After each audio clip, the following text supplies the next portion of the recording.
시청자 여러분 안녕하십니까? 김학주입니다. 북핵 리스크가 세계 증시를 흔들었습니다. 아직 끝난 이야기는 아니죠? 오늘은 이로 인한 증시의 시사점을 알아보겠습니다. 그동안 미국은 북한을 건드리지 않았습니다. 그 이유는 먼저 북한을 공격해서 얻을 것이 없다는 점입니다. 미국은 중동을 공격해서 석유를 사고 팔 때 달러로만 거래하도록 하는 장악력을 얻었습니다. 그 결과 모든 국가가 에너지 구입을 위한 외환보유고에 달러를 쌓아야 합니다. 그만큼 달러의 가치가 높게 유지될 수 있고 미국인들의 구매력이 생기게 되는 거죠. 사실 이 전쟁에도 막대한 비용이 소모되는데 북한은 공격해도 이러한 경제적 대가가 없습니다. 미국이 북한을 손보지 않았던 다른 이유는 중국의 자존심을 건드리기 싫어서였습니다. 과거 케네디 대통령 시절 소련이 미사일을 쿠바에 배치하는 것을 막기 위해 미국이 배수의 진을 쳤던 것을 기억하실 것입니다. 코앞은 늘 예민한 법입니다. 그런데 이제는 북한을 좌시할 수 없게 되었습니다. 미국이 막 나가는 북한을 공격할 수 있을까요? 지금까지는 아니다가 대세였습니다. 왜냐하면 북한을 단번에 제압하지 못하면 생각하기 싫은 보복이 따르기 때문이죠. 북한 미사일은 여러 군데 나눠서 배치되어 있고 심지어는 바다 밑에 묻혀 있습니다. 원샷에 끝내기 어려운 것이죠. 그런데 트럼프는 북한에 흥미를 갖고 있어 보입니다. 추락하는 그의 지지율을 반전시킬 수 있는 기회를 마련할 수 있기 때문입니다. 보복의 위험이 따르지만 해킹이나 정보통신망 교란 등을 포함해서 북한을 한 번에 잠재울 수 있는 묘안을 찾고 싶은 충동을 느낄 것입니다. 위험을 생각해서 공격을 포기했던 클린턴과는 다른 사람이죠. 특히 트럼프가 유일하게 의회의 승인을 얻지 않고 선조치 후보고할 수 있는 것이 국가 비상시 미사일 단추를 누르는 일입니다. 이것이 성공할 경우 미국은 북한을 미국의 영향권 아래 둘 수 있고 중국을 코앞에서 위협할 수 있습니다. 사실 모든 짐승이 머리가 굵어지면 대우받기를 요구하는 것처럼 중국도 미국의 비위를 건드리고 있습니다. 북한을 공격해서 올라오는 중국의 기세를 꺾을 수 있다면 미국인들은 역시 US를 외치면서 트럼프를 칭찬할 것입니다. 만일 이 선택에 너무 큰 위험이 따른다고 판단되면 트럼프는 중국에게 북한을 공격하지 않을 테니 그 대가로 무역협정을 다시 하자며 실리를 챙길 수도 있습니다. 이렇게 미국의 북한 공격 확률은 알기 어렵습니다. 그런데 좀 길게 보면 이 이벤트는 노이즈에 불과합니다. 지금까지 증시가 상승세를 타고 안정적이었던 이유는 트럼프를 비롯한 어떤 정치적 요인도 아니고 인구 노령화에 따른 금융자산 가격 거품을 받아들일 수밖에 없었기 때문입니다. 따라서 미국이 북한을 공격하는 이벤트가 발생할 경우 우리가 할 수 있는 일은 궁극적으로 시장이 안정될 것임을 기대하면서 빅스의 반대 포지션인 XIV를 조금씩 매집하거나 평소 사고 싶었던 주식을 매집하면 됩니다. 어떤 주식이 좋을까요? 믿을 수 있는 것은 배당 수익률입니다.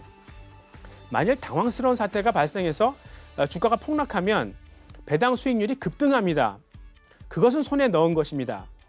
배당주가 배당 성향만 높은 것이 아니라 배당을 줄 수 있는 이익도 안정적이기 때문입니다. 반면 기술주는 기대했던 이익들이 나오지 않아서 옥석이 가려지는 단계이죠. 하나 더 생각해 볼 것은 환율입니다. 미국이 북한을 공격할 경우에 그 비용 부담을 한국에 요구할 가능성이 높습니다. 또 통일을 준비하는 우리도 북한을 미국에 맡겨둘 수는 없죠. 통일 비용을 미리 지불해야 하고 이 경우에 재정 부담이 듭니다. 그만큼 원화 가치가 하락할 수 있습니다. 해외 투자가 필요한 또 하나의 이유입니다. 지금까지 김학주의 투자 인사이트였습니다. 저는 잠시 후 스튜디오에서 다시 뵙겠습니다.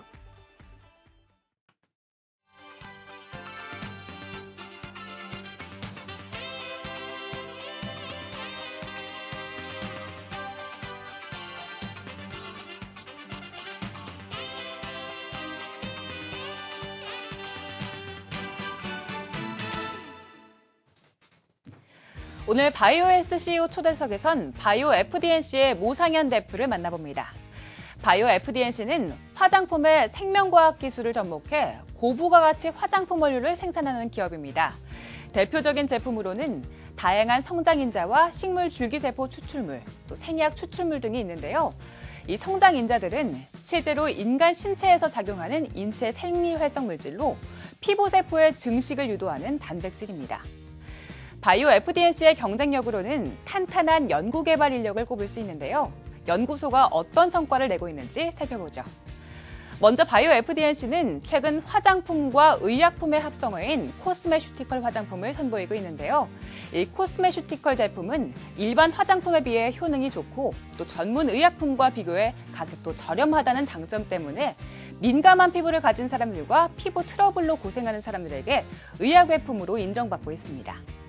또한 바이오 FDNC가 자체 보유한 식물세포 배양 기술은 반복적인 식물 채취 과정이 필요한 일반 추출 방식과 달리 자연을 해치지 않고도 무한한 식물세포 소재 배양이 가능하기 때문에 지속 가능하고 자원 순환적인 기술입니다. 모상현 대표는 식물세포 배양 기술은 미래지향적이며 식물세포에서 슈팅과 루팅을 통해 완전한 식물체를 만드는 과정은 향후 고부가 가치 기술로 주목받을 것이라고 강조했는데요.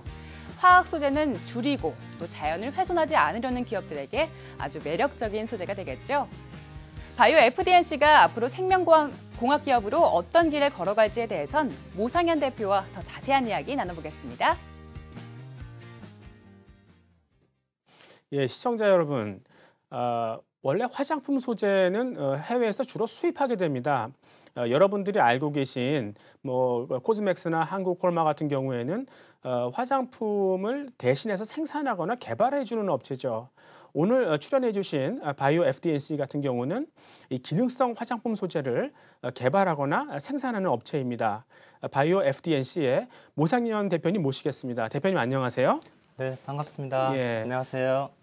우리가 주로 하는 일들이 이제 DNA를 좀 재조합한다는 말을 쓰셨는데 사실 그 DNA의 그 엑손 부분이 RNA로 트랜스크립트, 그러니까 변환되는 거죠. 그리고 그 RNA는 단백질의 이제 신호가 되는 거죠. 맞습니다. 그래서 이 DNA를 잘만 좀 재조합시키면 우리가 원하는 단백질을 얻을 수 있다 하는 게 이제 시장에 알려진 그런 기술들인데 우리 그 바이오 FDNC는 약간 좀 특이한 방법을 사용하더라고요. 그 방법을 좀 소개해 주시겠습니까? 네. 그 유전자 재조합 기술은 1970년대에 DNA를 자르고 붙이고 하는 이제 기술이 발달하면서 지네틱 리컨비넌트 테크놀로지가 이제 발달이 됐고요. 저희 회사에서는 여러 가지 유전자 재조합 방법들이 있는데 저희가 대장균이나 다른 이제 생물체들을 많이 이용하는데 특이하게 저희는 식물 세포를 이제 목표로 해서 유전자 재조합을 하고 있습니다. 식물 세포에서 이제 방금 말씀하신 경쟁력이 있는 소재들을 생산하고 있습니다. 네. 그렇군요. 근데 이제 보통 우리가 이제 그 유전자 재조합을 한다고 하는데 제가 알고 있는 데는 이제 이 랜덤 뮤테이션이라 그래가지고 이 DNA의 그 순서를 갖다가 지 맘대로 막 한번 임의적으로 막 바꿔보더라고요. 그래서 이제 우리가 원하는 단백질이 딱 걸리면 그래 이거 하고 이제 골라내는 거죠. 그렇게 하는 방법도 있고요. 그다음에 또는 이제 사전에 막 R&D를 해서 이렇게 재조합하면 이런 단백질이 나올 것이다. 뭐 이렇게 좀 아예 의도해서 이제 개발하는 경우도 있는데 보통 우리 그 바이오 FDNC는 어떤 방법에 의존하나요? 저희가 이제 2005년도에 강주과학원의 졸업생들을 이제 주축을 해서 저 정대은 공동대표와 같이 이제 창업한 이후에 식물 세포에서 이제 유전자 재조합할 때 여러 가지 방법이 있는데 저희는 10여 년 동안 어떤 식물 세포에서 이제 경험된 축적된 노하우가 있습니다. 그래서 이제 그 노하우를 바탕으로 식물 세포에 많은 스트레스를 가하고 그 스트레스에 반응하는 특정 강력한 DNA를 강력하게 발현시킬 수 있는 프로모터 부위를 이제 추출해서 그거를 유전자 재조합에서 이제 사용하는 부분이 있고요. 그리고 또한 이제 NCBI에 들어가면 많은 과학적 데이터가 있습니다. 사이언스 페이퍼나 네이처 페이퍼를 활용해서 우리가 이미 알고 있는 DNA 정보로부터 어떤 단백질의 기능을 추정해서 그걸 식물 세포 라인에 맞게끔 이제 개발을 계속 해오고 있었고요. 그런 노하우 축적해서 이제 회사에서는 그거를 이제 연구하고 있습니다. 네. 근데 이제 이렇게 DNA에서 RNA, RNA에서 단백질 뭐 이런 그런 프로세스가 있는데 이거를 실행해주는 그런 매개체 같은 게 있지 않습니까? 그러니까 이제 어떻게 보면 도구나 마찬가지죠. 그래서 이제 그 동안은 이 사람 대장 내에 있는 미생물을 쓴다든가 대장균이라고 그러죠. 어떤 경우는 효모 쓰고 어떤 거는 이제 초셀이라고 그래가지고 네네. 그런 뭐 진핵생물 같은 걸 쓰긴 하는데 네. 이제 좀 약간 다르게 지금 우리 그 바이오 FDA에서는 식물 세포를 쓴다고 하는 거예요. 네네. 약간 특이한 건데 네네. 글쎄요, 이런 방법을 쓰는 게 어떠한 그런 장점이 있는지 그걸 한번 소개해 주시죠. 예. 기존의 이제 전통적인 유전자 제조합 방법은 주로 박테리아, 즉 에스케리케아 콜라이라는 대장균 시스템을 이용해서 특정 단백질을 생산하는 것입니다. 근데 대장균 같은 경우는 이제 빠른 속도로 단백질을 발현시키고 그리고 잘 이제 유전 정보들이 잘 알려져 있어서 원하는 단백질을 쉽게 얻어낼 수 있는 그 과정이 잘 확립되어 있습니다. 네. 그런데 이제 단점으로는 이제 대장균이 이제 말 그대로 박테리아 산물이기 때문에 그 대장균은 그란 엄성 강균이라서 LPS라는 리포폴리사카라이드라는 엔도톡신 이슈도 있고요.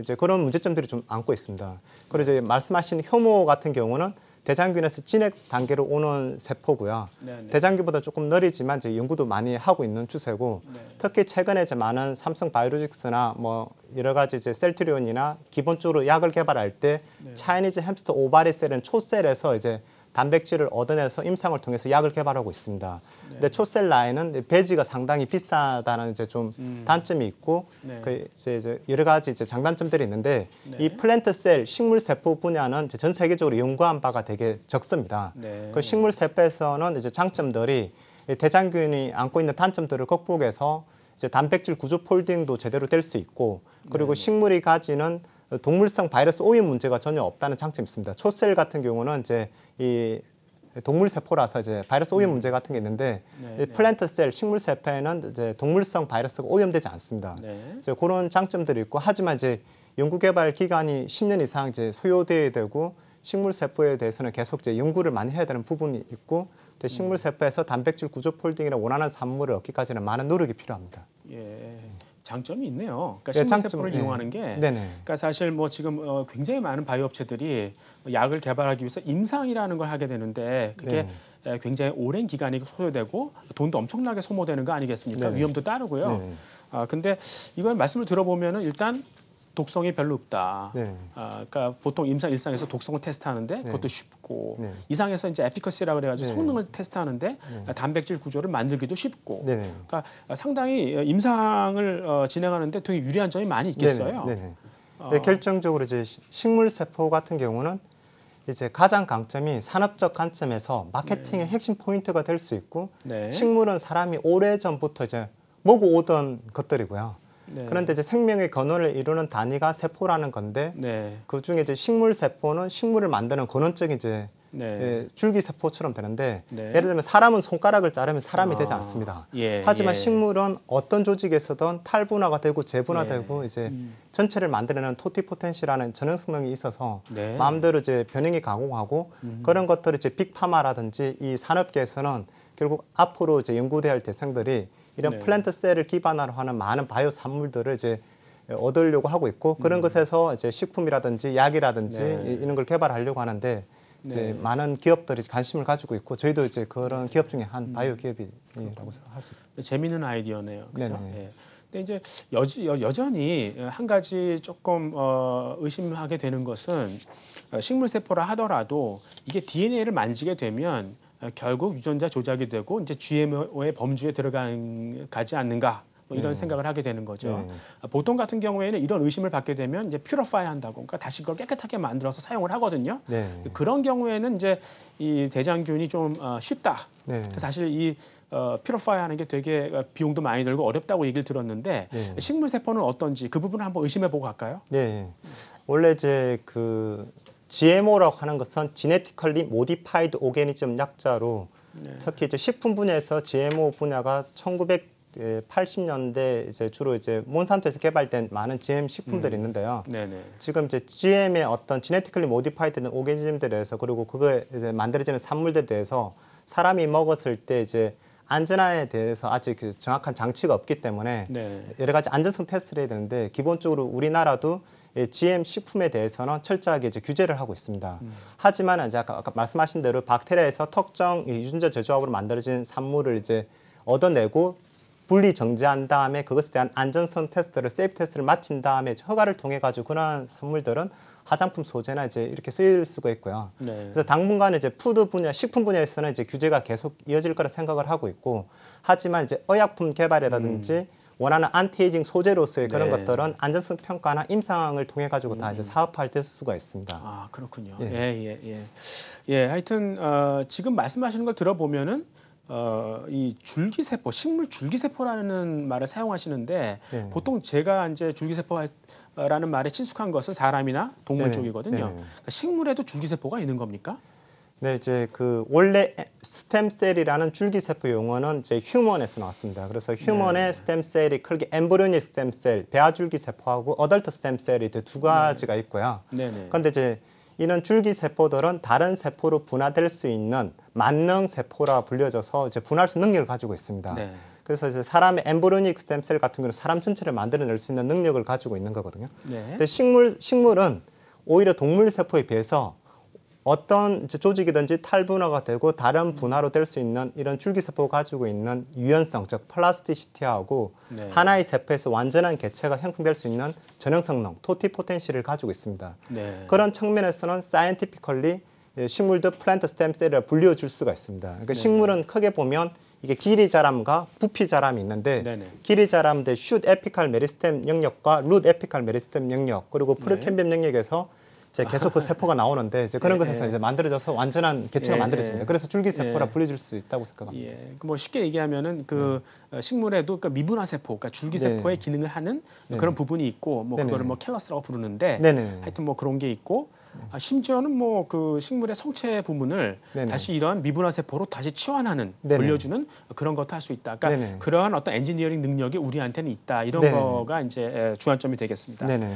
그리고 이제 그 또 하나 좀 특이했던 게 이 식물의 고주파를 막 쏴가지고 거기서 이제 항산화 물질이나 항암 이런 소재 같은 것들을 얻는다 이렇게 얘기를 하셨어요.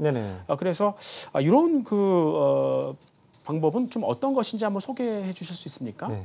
기본적으로 이제 식물이 잘 자라다가요. 식물이 잘 자라는 것을 이제 우리가 원하는 바이오 산물을 바이오매스 증가량이라 그러는데 식물이 잘 자라다가 어떤 특정 스트레스 조건에 오게 되면은 이제 식물이 잘 자라는 거를 멈추고 서바이벌 하기 위해서 이제 뭔가를 만들어냅니다.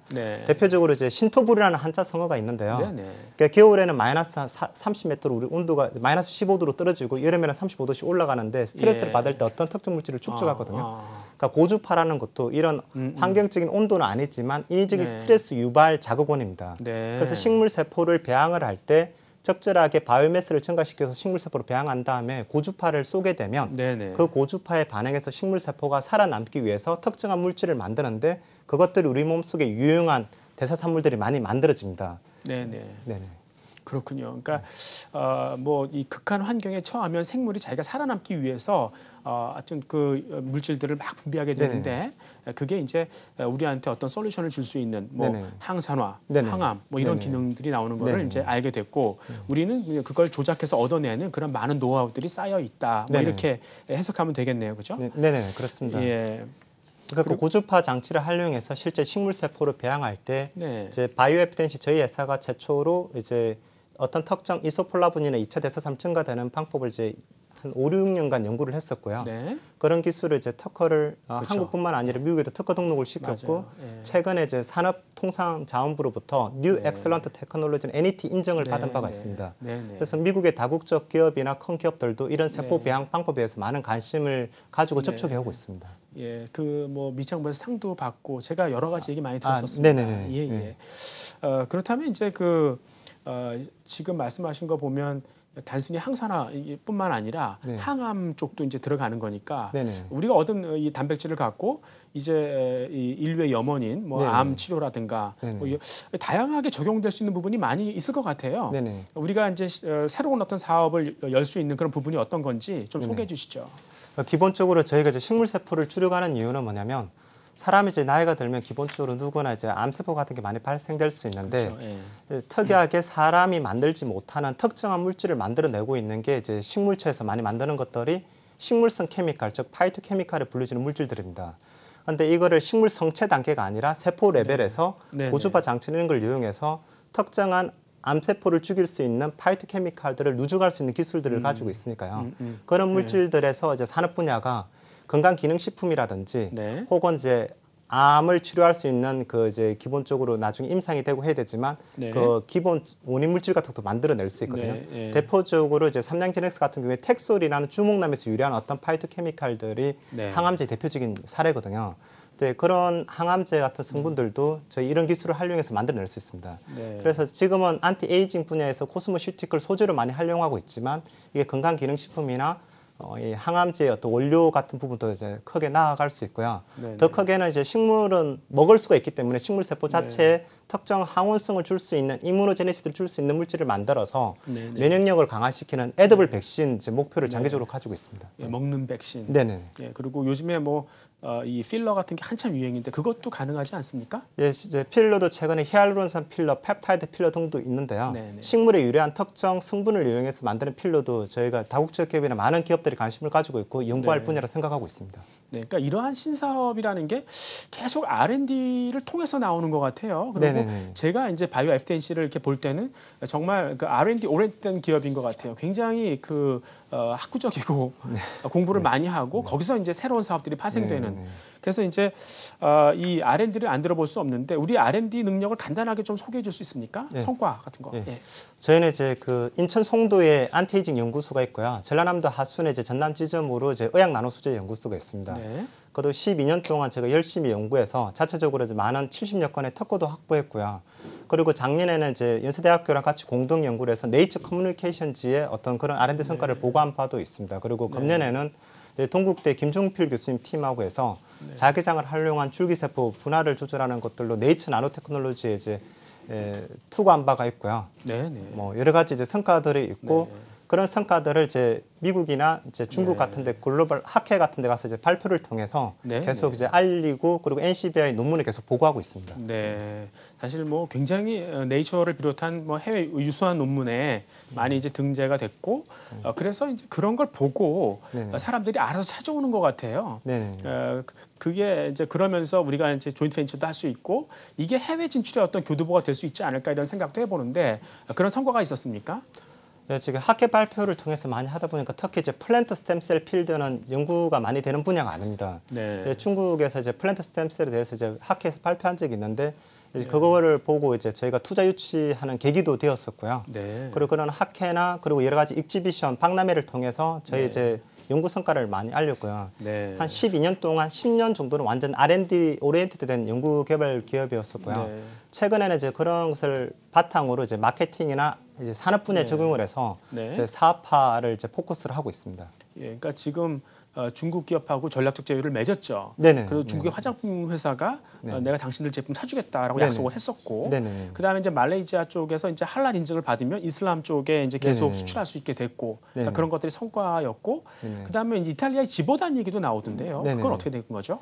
지보다는 이제 우리나라에서 이제 향수로 좀 유명한 그렇죠. 기업이고요. 전 세계적으로 이 프라그랑스 향수 분야의 1위 기업입니다. 네. 연간 매출 규모는 한 5조 정도 되고 시가총액은 24조 되는 다국적 기업인데요. 네. 프랑스의 연구개발 이제를 메인으로 이제 프랑스에 두고 본사는 이제 이태리에 있습니다. 근데 지보단 이제 그 사장단이 세 분이 계신데 제 프라그랑스 대표하고 뷰티 섹션의 대표하고 그리고 R&D 파트의 대표들이 오셔가지고 저희하고 이제 협력 개발, 식물 세포 연구 개발에 대해서 이제 MOU를 맺은 바가 있고요. 네. 그리고 지금 비즈니스 프로포저를 위해서 계속 협의 중에 있습니다. 네. 그리고 저희가 이제 말레이시아에 이제 할랄이라고 그래서 신이 허용하는 게 할랄이라는 단어인데요. 그 무슬림 국가 51개 국가에 수출할 수 있도록 할랄 인증을 저희 소재 100여 개에 대해서 지금 현재 진행 중에 있고 다음 달이면 곧 그 할랄 인증을 받게 됩니다. 네. 그래서 그러한 것을 바탕으로 이제 동남아시아 국가라든지 무슬림 국가, 유럽의 이제 교두보를 네. 발판을 마련하고자 노력하고 있습니다. 네. 그러니까 작년도 매출액이 46억 원이에요. 네네네. 그러니까 총 자산이 100억 원이었거든요. 네네네. 그러니까 거기에 비해서는 매출이 너무 작아서 지금 영업이익률이 상당히 높은 편이거든요. 이게 네네. 뭐 20%가 넘어가는데 그럼에도 불구하고 ROE, 그러니까 자기 자본이익률이 15%밖에는 안 나오는 거죠. 그래서 이 매출만 좀 높아질 수 있다면 굉장히 그 자기 자본이익이 높아질 것 같은데 네. 지금 매출이 46억에서 지금 한 몇 년 사이에 한 몇 억까지 좀 올라갈 수 있는지 그것만 좀 소개해 줄 수 있습니까? 예. 저희가 이제 그 매출액은 많지 않은데요. 어떤 바이오 산물을 연구 개발하는 기간이 7, 8년이 소요되고요. 마케팅 인력을 통해서 이제 소재 산업화되는데 한 5, 6년이 기본적으로 걸립니다. 그래서 작년 매출액은 46억 정도 됐고 단기 순이익은 한 8억 정도 냈었는데요. 올해는 한 70억, 내년에는 한 200억대 가는 것들이 네. 전략 투자를 받은 기업이나 지금 말레이시아 수출이 이제 많이 네. 진행되고 있어가지고 이제 그랑 그렇군요. 기반해서 결국 수출이 드라이버네요. 그렇죠? 네네, 그렇습니다. 예, 그리고 우리가 뭐 그 200억까지 가는데 큰 투자가 필요한 건 아니죠. 네, 지금 이제 저희가 오랫동안 하면서 저희 자산 규모나 저희가 하는 능력으로 저희 200억, 300억 대 가는데 전혀 문제가 없습니다. 카페빌리티 문제 그렇군요. 네. 예. 그럼 앞으로 굉장히 드라마틱하게 이제 실적이 좋아질 것 같긴 한데 사실 시청자 여러분 지금 뭐 시장에 유전자 제조업을 통해서 원하는 단백질을 얻는 게 어떻게 보면은 이제 붐입니다. 많은 업체들이 그렇게 하고 있는데 이렇게 식물 세포를 이용해서 이런 과정을 하는 경우는 거의 보질 못했었거든요. 그러니까 새로운 길을 가고 있는 우리 바이오 FDNC 많이 응원해 주시기 바라겠습니다. 늦은 밤까지 시청해 주셔서 감사합니다. 다음 주에 뵙겠습니다. 안녕히 계세요.